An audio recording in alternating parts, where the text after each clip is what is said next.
In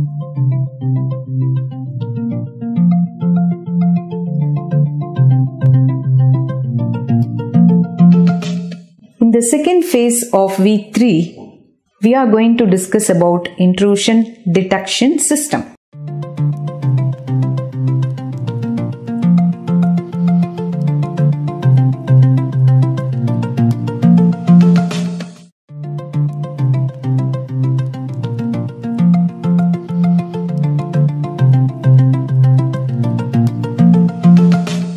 After assessing the vulnerability of the computer systems, devices and networks, the first step is to deploy an intrusion detection system in an organization. Most of the intrusions happen from the outside network. So, every organization must deploy an intrusion detection system to safeguard their networks, databases, computing systems and other devices. An intrusion detection system monitors the network traffic for suspicious activities and issues alerts if any such activity is discovered. This is known as anomaly. Anomaly detection and reporting are the main functions of IDS. However, some intrusion detection systems are capable of taking actions when malicious activities are detected, like blocking the traffic sent from suspicious IP addresses. IDS should be placed in the gateway at the entry point of the internet. You can see the placement of an IDS in the figure. Through IDS, one can monitor the network for malicious activities, and sometimes it is prone to false alarms or false positives. We'll see this later. Therefore, IDS have to be configured properly. IDS basically do two jobs, namely forensic analysis and alert generation. This is done or administered when there is a malicious traffic. Let us see the important components of intrusion detection system. An IDS comprises management console and sensors. Management console is the management and reporting console. Sensors are agents that monitor the hosts or networks on a real-time basis. IDS also have a database for attack signatures.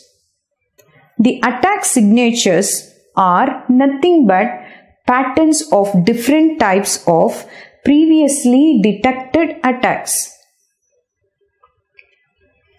If the sensors detect any malicious activity and if it matches with the entity in the attack signature database, then the sensor reports to the management console.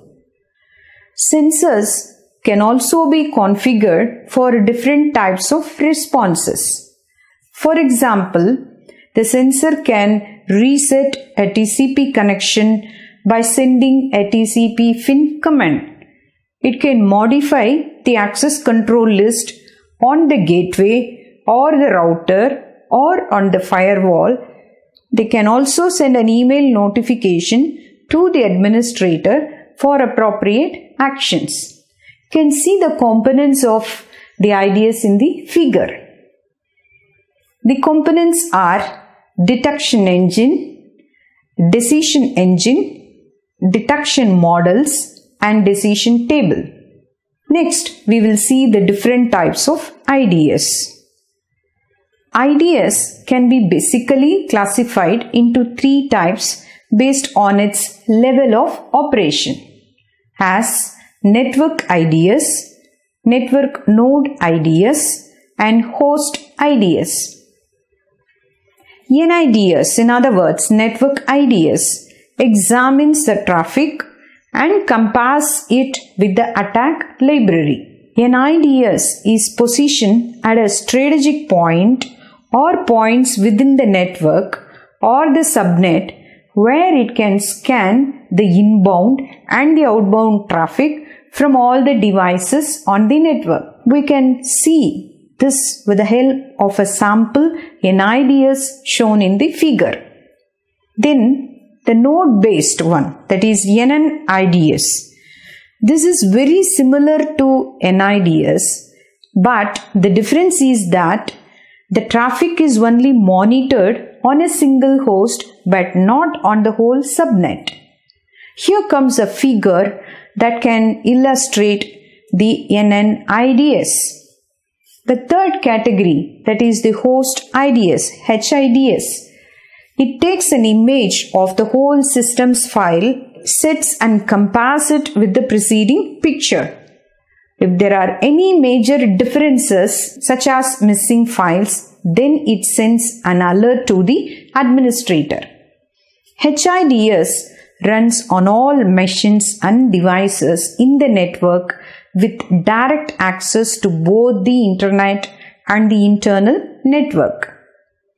HIDS has got an advantage that it can detect affected network packets that originate from the inside, malicious traffic, or the malware that is attempting to spread within the network that NIDS has failed to detect.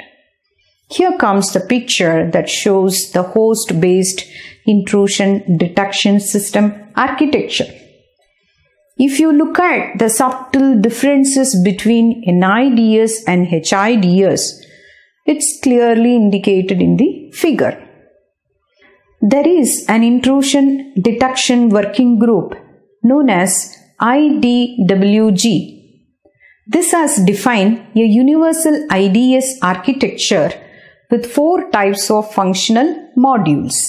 They are event boxes or E blocks, database boxes or D blocks, analysis boxes or A blocks, response boxes or R blocks. We'll see what an event box is about. The E block consists of sensor elements that track the target system that acquires events to be analyzed by other blocks.